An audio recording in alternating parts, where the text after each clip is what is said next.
Let me just kind of transition the conversation now because we're talking about the different roles, the role of parents, the role of the teachers, and the role of course, we have legislators and lawmakers, and all of these all tie into policy and processes. But now let's talk a little bit more about transparency. Thomas, you kind of started us in that direction around safety issues and so forth. But transparency is such a huge issue, and when parents are kind of boxed out. The schools really don't want to include the parents, don't want to keep them informed, to see the parents as the troublemakers. That creates trouble already.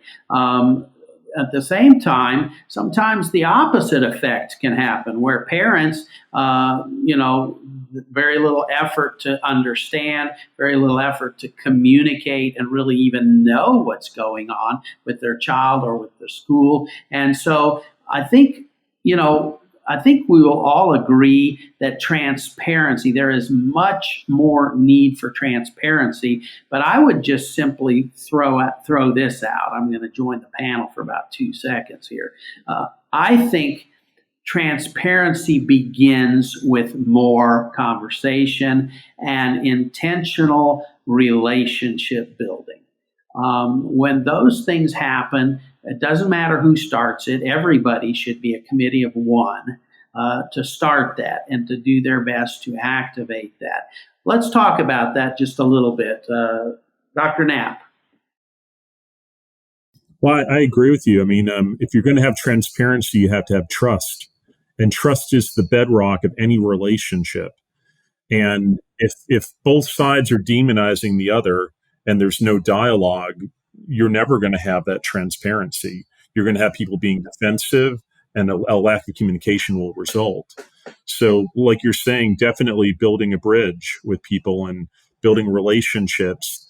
And like where I live here, for example, there's been some school board meetings where it's been very confrontational, but then I've also seen a lot of other parents that are taking your approach and really building stronger relationships with the teachers. And that's leading to more transparency because you get the scoop really when you speak to the teacher at the classroom level, not when you're speaking to the central office.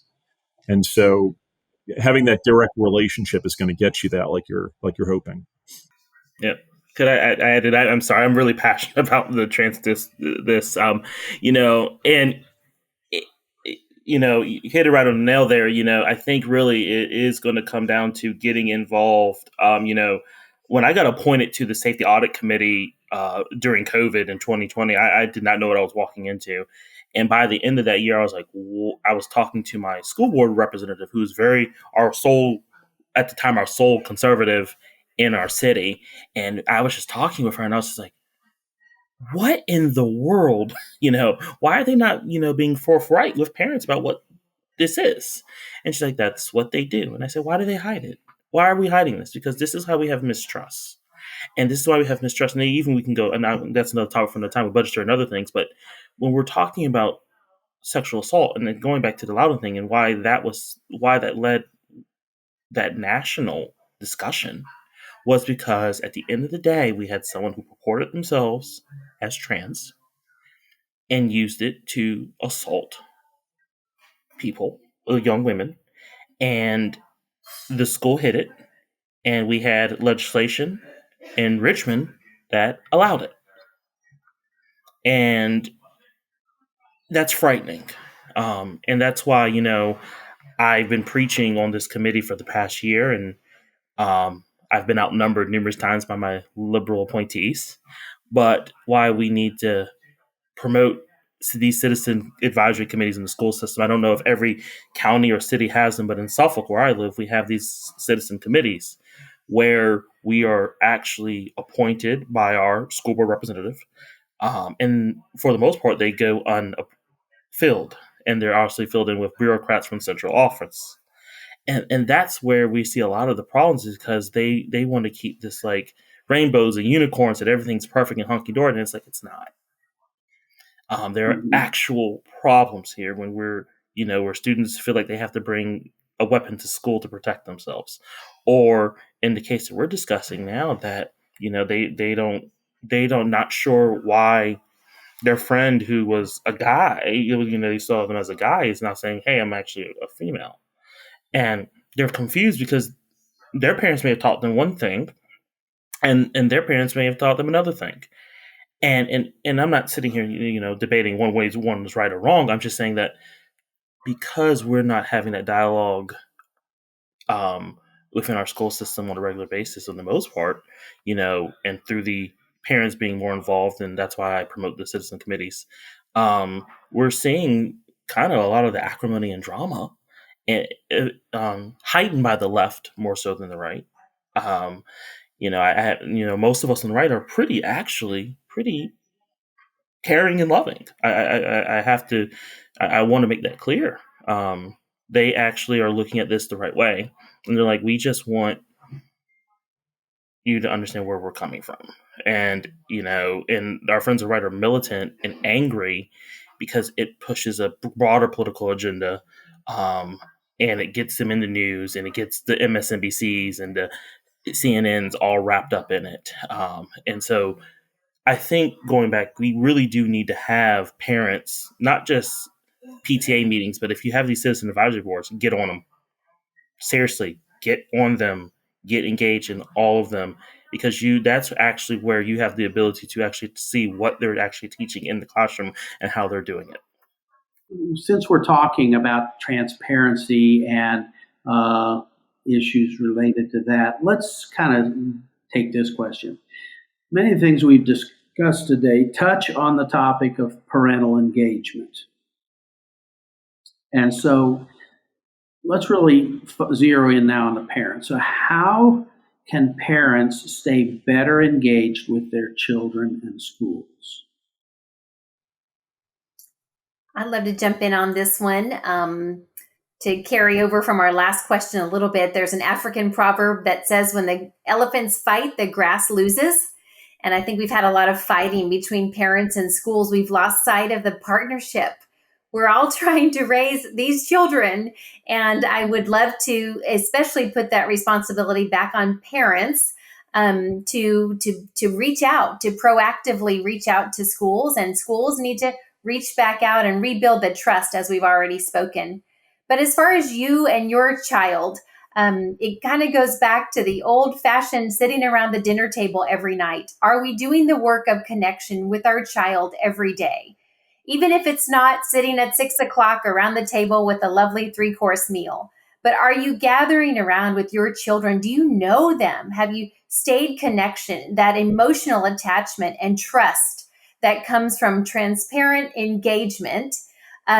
It's deep, and it takes time and energy that parents don't always have, particularly with multiple children and multiple activities and responsibilities and all their work and all of that. I understand parenting is very hard. It is not a job for sissies, I like to say, but it's a game we have to stay in. It's a game, a battle we have to keep fighting for our children, for their health and safety. I mean, look around at the indicator, look at the data. The kids are struggling with physical, mental, emotional, and relational, and I would add spiritual health as well.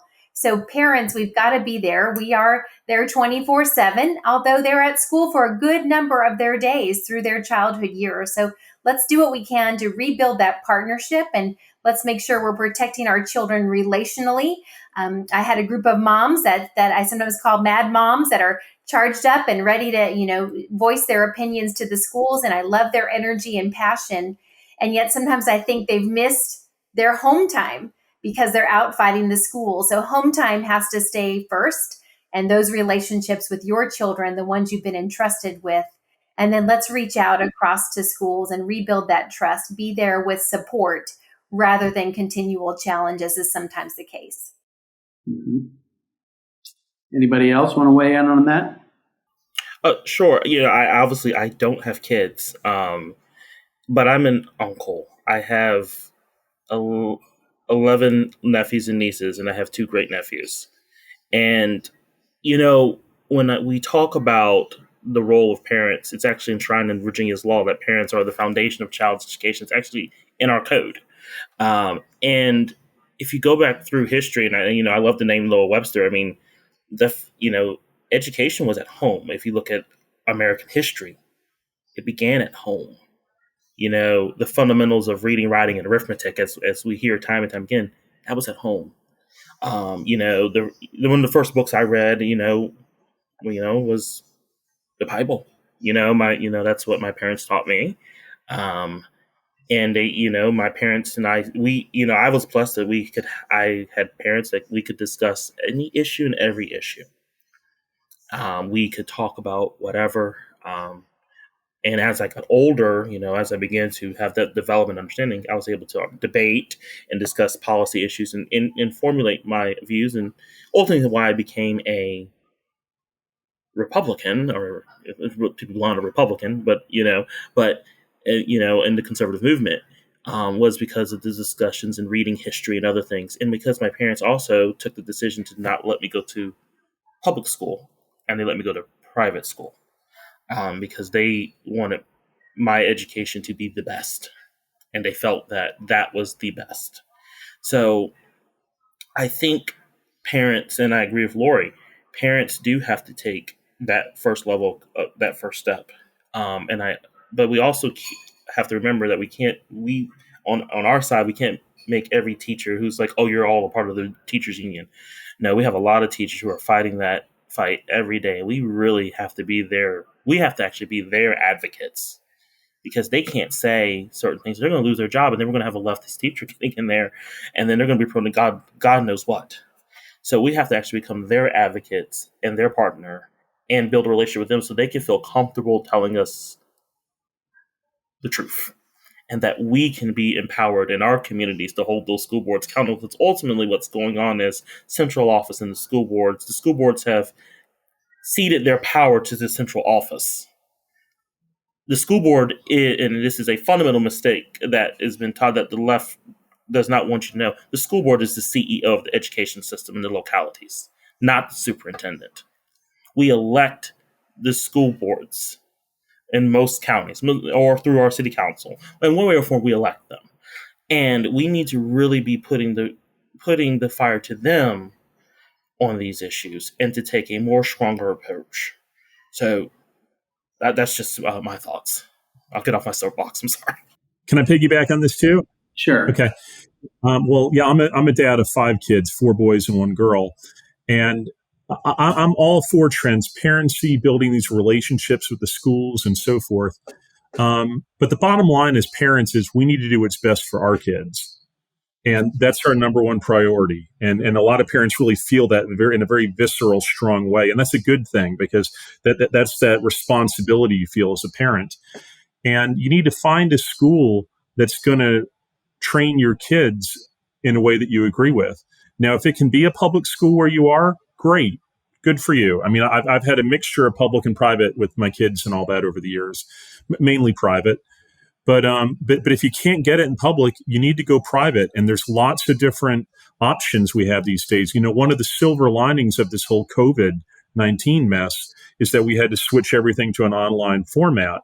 And there's lots and lots of great private schools now, many of whom can be paid for with public funds that kids can get and go to online now. And so homeschooling is not as difficult as it used to be. And ironically, one of the fastest growing demographics in homeschooling is African American families. And it's great for them because they can get the education they want that fits their values and gives them a high quality education. And good for them. I'm proud of those parents for taking those assertive steps to get what their kids need. Thank you for saying that, because I think that is a very, very true statement. My father, just to be blunt, worked at one point 3 jobs to send me to private school. It was not easy. And he put me through K through 12. It was not easy. It was a huge financial burden on my parents. And I am thankful every day that they did that, because it gave me critical thinking skills. So thank you for making that point. Well, what we do know is that our children are the most valuable thing we have, not only as a family, but as a society. They are not only the future, they are our present. and our investment in them at every level is worth it. And so we've had some great discussion. Let's go to Catherine now, and let's hear a few questions from our audience. And so, Catherine, why don't you join us and share some of those questions?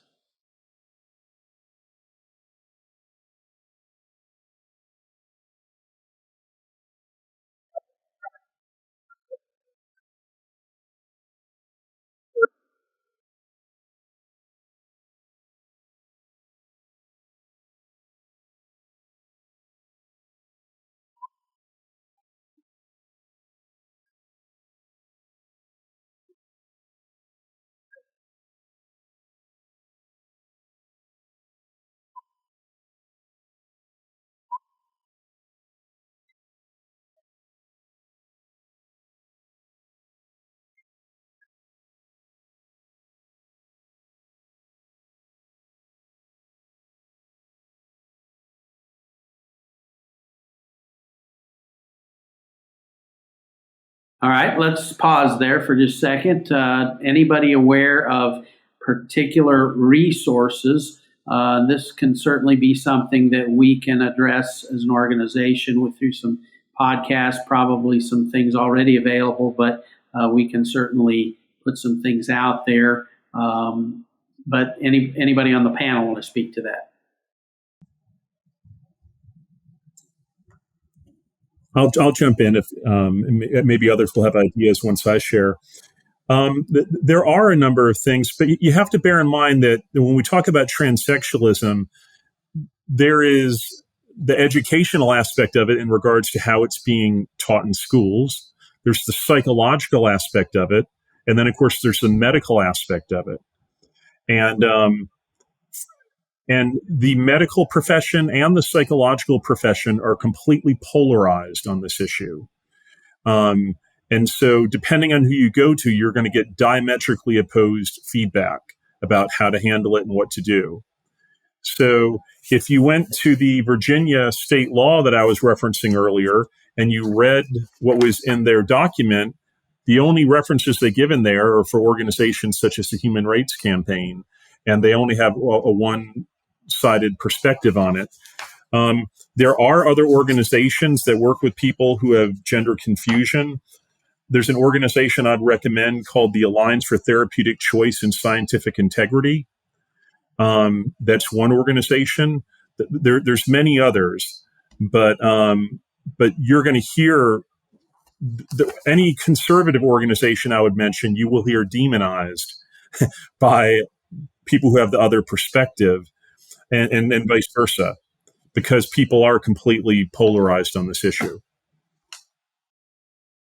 Yeah, unfortunately, it's become political, like way too many things, and then people quit thinking too often. Anybody else want to answer that? A lot of my work stems around state standards for health education and state educational standards.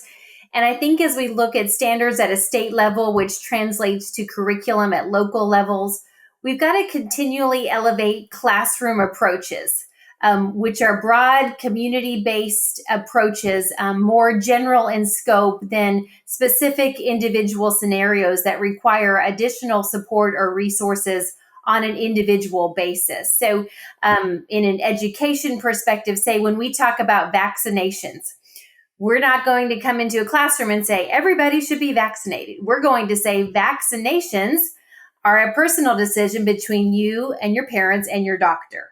So we're pushing back the child to the personal individual support network that they have. And I think that's where we've navigated so far to this point with the confusion around gender identity and sexual orientation is taking an inclusivity approach, which absolutely upholds respect for every child and speaks in that term. And when we're talking about sex education, we're talking about risk avoidance for every child. That kind of language is important. I think in our discussion this evening, we've also continually focused on school-aged children. which is very different and should be separated from adult approaches. We can differentiate on politics and morals and religion and all kinds of good things at an adult level. We've got to uphold classroom children. I'm going to speak to clarity and objectivity and taking the high road at some level of general principles that they can apply to their lives in these sensitive areas. And let's stay in objectivity in every academic area as well. I think we can do it. I agree. All right, next question.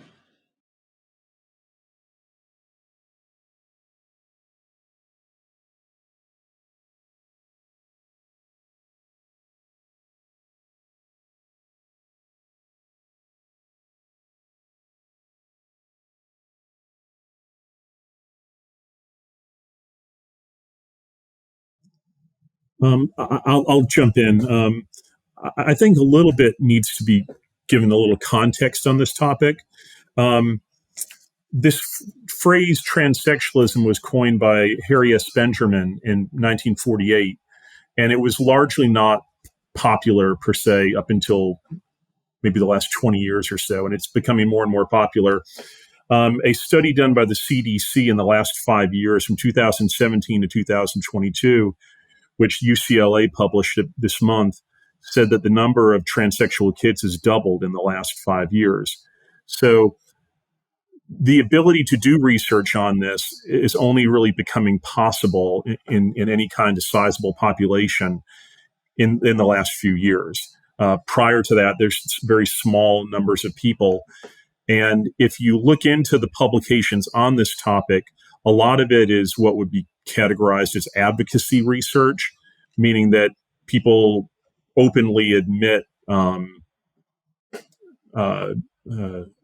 preconceived perspectives and biases on the topic. And of course, this has been debated in the mental health fields in regards to the Diagnostic and Statistical Manual for decades, trying to add it or what category there should be or not.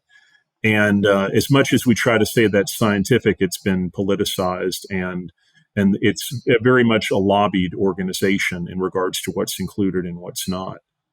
So getting unbiased research on this topic, good luck. I was going to echo the same thought. Some of the research that's beginning to come out is actually from European countries who sort of endeavored into more of the treatment with puberty blockers and cross-sex hormones and surgeries and such. That research is happening more abroad than it is here. It is also new. It's an idea I try to teach young people and parents to appreciate also in terms of the experimentation. We don't know. If you watch a few years back, we had the same kind of approach with vaping. Vaping was new. We didn't have research on it. Now we do. Things are changing. I think this is such a quickly evolving field, a body of objective scientific research. In the education world, evidence-based is, a big keyword. Is it evidence-based? And I think I'm not a PhD scientist by any means, but I do have enough handle on research to know that evidence-based really means, has there been a randomized controlled trial and a scientific-based experiment and all of those things that really show true evidence, not just for an impact on a short term, but a long term as well. We've got to hold a higher level of research and be really careful when you're reading headlines. You can easily translate a headline means something very different than was actually published. And, there's just so much of that advocacy work that anybody's word who gets out in front tends to have a one-up on what the science is coming behind. So this is a great need in research, and I think we will continue to see it coming forward. It's an area we should have great caution in. I think it's worth noting in the CDC study, one of the things they noted was that the rates they found of transsexualism as an identified characteristic among youth was 5 times as high in New York as it was in Wyoming. And so when you talk about advocacy and so forth, and you consider social differences between, say, New York City versus Wyoming, I think you see the influence of advocacy and sensationalism in youth as compared to biological causes, because you don't get a 500% difference like that if everything's biological. Yeah, I saw that study. That was quite interesting. Excellent.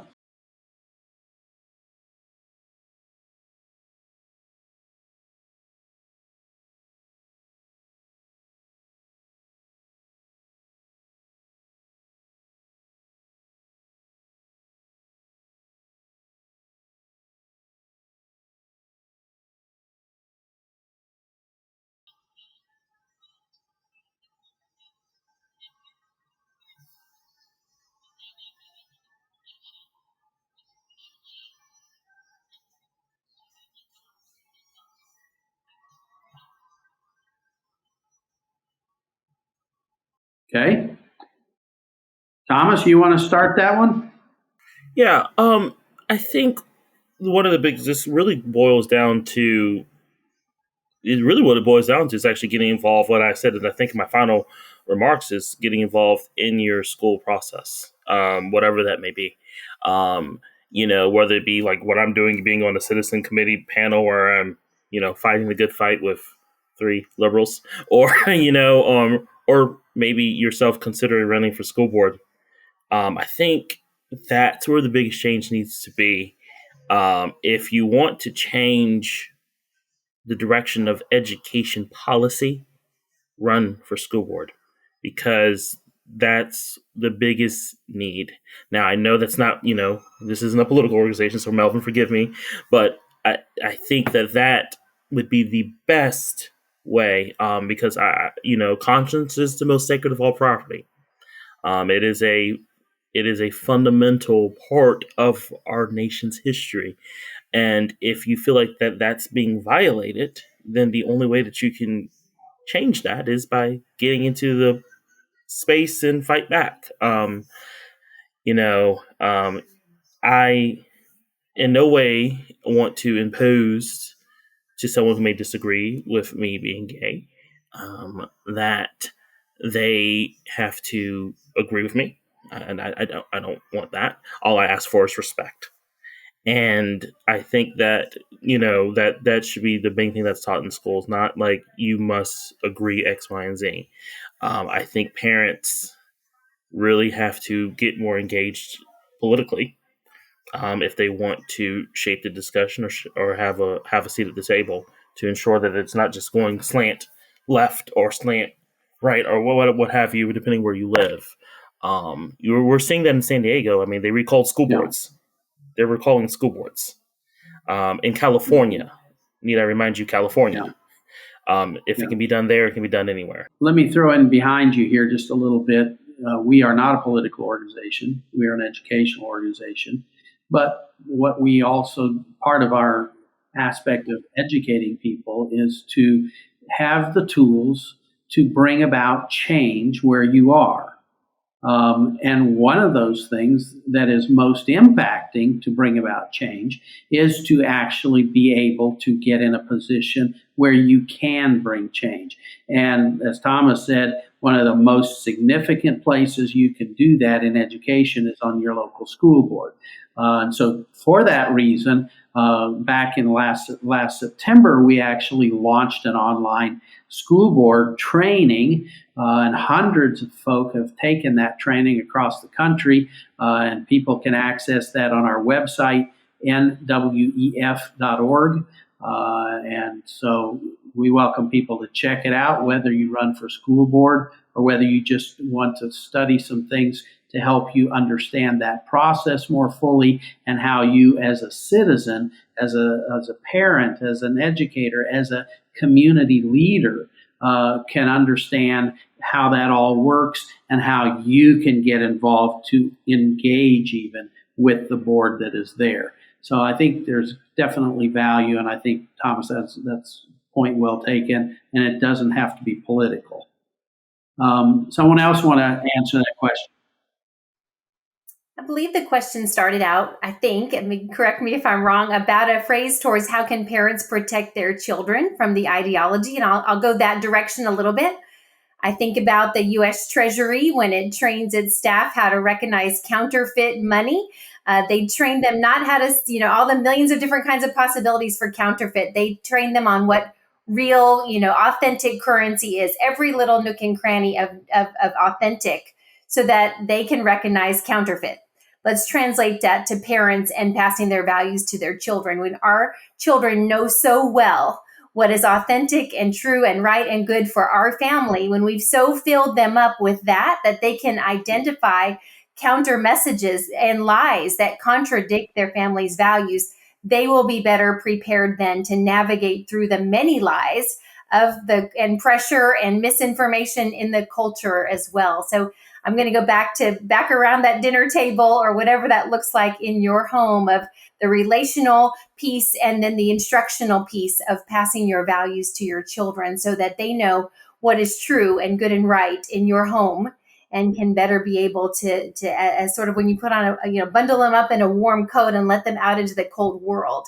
We can't keep them in all the time where they're warm and safe with us. We've got to move them from isolation to insulation out into the world, knowing what's not true or what would be counterfeit to your family. I think we can do that. Excellent. Kenyon, anything you want to add to that? Well, the question about what can parents do to stop indoctrination, I always think you can do two things. You can create change through position and persuasion. You can try to persuade people of what's wrong about the current message and all that. And then you can do exactly what Thomas said, try to get on the school board and or some other position in the school, try to get a principal or a teacher position. But I have a practical side of me that says, we're talking in big picture here, theories, that may or may not work. Let's just be honest. And if it doesn't work, your job as a parent is to do what's best for your child and to protect them and to have them hear what's true and right.